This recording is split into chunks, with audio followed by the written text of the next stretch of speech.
Yeah, so the dream is all over. Three back-to-back World Cup finals for the New Zealand cricketers. Yep, that's not going to happen. To be fair, it was a bit of a pipe dream, but it's still yeah, it was still a nice dream to hang on to.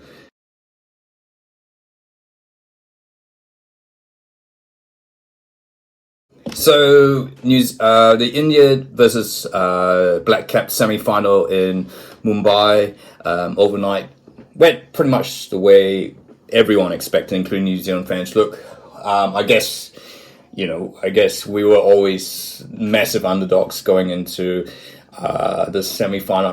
By the way, shout out to Nike for well, shout out to Nike for being that silly to stop their sponsorship of the BCCI a couple of years ago. Because I think Adidas would have certainly made a huge profit from selling all those blue India jerseys. Black Caps were pretty much facing a Mount Everest. Look, you had the emotional, had Virat Kohli on the verge of breaking Sachin Tendulkar's record. India had the informed bowler Mohammad Shami.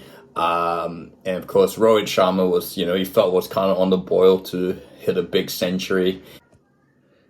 And so it transpired. Look, India won, some might argue that the game was pretty much over once India won the toss and elected to bat. And yeah, of course, naturally at home, they were always Rohit Sharma and Gill. They were always going to try and get 100 runs in 5 overs. They would have done that if Rohit Sharma hadn't thrown his wicket away, but a great catch by Kane Williamson. I guess look, there was sort of like an article that came out firstly by New Zealand Herald that talking about the beast, the cricket administrators switching the wickets at the Wankhede Stadium. So there was obviously naturally talk about, doctored pitches. India's pretty much rigged this, and what's the ICC doing? And I've even made a comment that the ICC doesn't have the balls, excuse the French, to punish India because if you punish India, you stop the money train. But look, I think in hindsight that was a little bit of a red herring.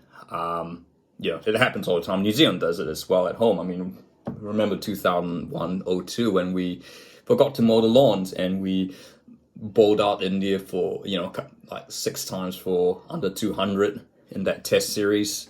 It happens all the time. Look, the home team's always gonna make wickets that suit their conditions. No matter what ICC control, it's just it's an impossible area to police. Look, in any case, I think we've got to talk about India. Look, ultimately they were the better team. They've been arguably, as I said in another video, they've been the best team all tournament. I've already mentioned Virat Kohli. I've mentioned, talked about Mohammad Shami, Jasprit Bumrah, Jadeja, all those guys, Siraj. Doctored pitch or not, New Zealand really did not have a chance. I guess that's, there may be questions asked about the selection, were we really too dependent on pace? We didn't have many sort of bowling options. I mean, I think while there is some merit, I guess ultimately, look, I think would Sodhi have done it? I don't know if Sodhi, or anyone else would have made a difference on this pitch. Look, I think Glenn Phillips had a really good tournament. Mitchell Santner has always been Mitchell Santner. And look, I think the other thing you got to look at India. You look at India's bowling lineup. They've built the reason for their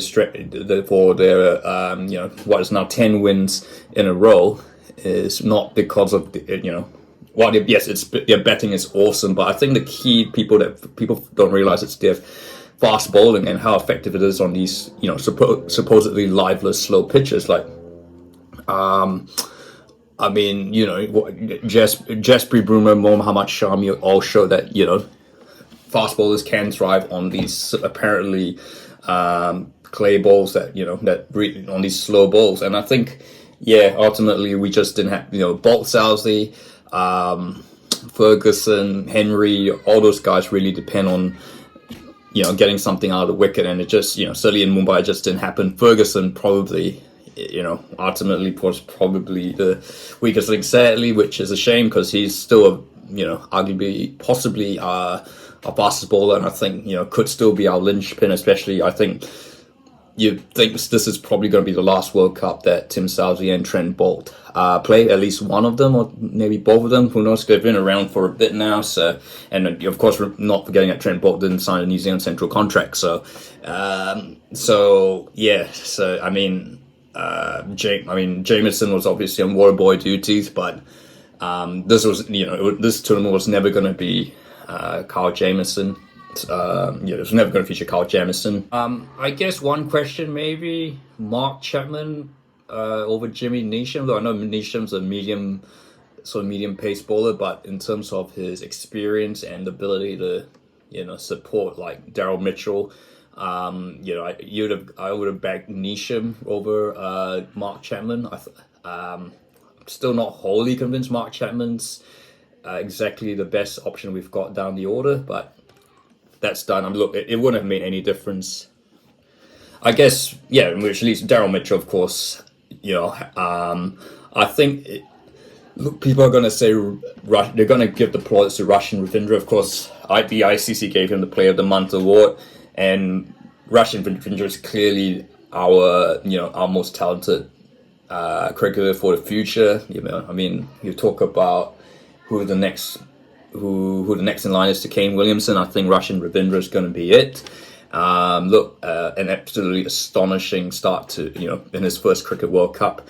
But I think Daryl Mitchell deserves as much plaudits for his batting and his fielding, bowling. He's just been absolutely outstanding. I think if we were to do a nice Cricket World Cup 11, Daryl Mitchell has to be in there. I think I would put him just ahead of Shakib Hassan as the best all-rounder in world cricket right now. So for me, if I was to pick a player of the tournament for the Blackcaps, I think I'd share it between Ravindra and Mitchell. I guess Mitchell's efforts, Mitchell's obviously the more experienced player, but I think, without Mitchell's contributions down the order, I think New Zealand wouldn't be in the position that it got itself to. But so all in all, look, we didn't get to the third consecutive final that we might have liked, but we made another semi-final, which it seems to be our average. That's how we seem to do at these Cricket World Cups, and I think it's been a solid tournament and a very, very good tournament. We've identified players for the future. Look, I know, and I think we should, in conditions that really don't suit us, I think we more than held our own. And certainly in that game against India, I think we really pushed them hard. In both games against India, I think we certainly pushed them hard. They were obviously clearly the favourites, and I think the boys should hold themselves high, hold their heads high. So congratulations to New Zealand. Obviously, congratulations to India. I think whoever they face in the final is going to be up against it, Australia or South Africa. I think there's still more to come. I think, the story for Rohit surely got to be written, and it might very well take place in the final in Ahmedabad. So that's the end of the New Zealand's involvement in the Cricket World Cup. How did you think the Blackcaps rated? Look, if you like this video, feel free to like and don't forget to subscribe.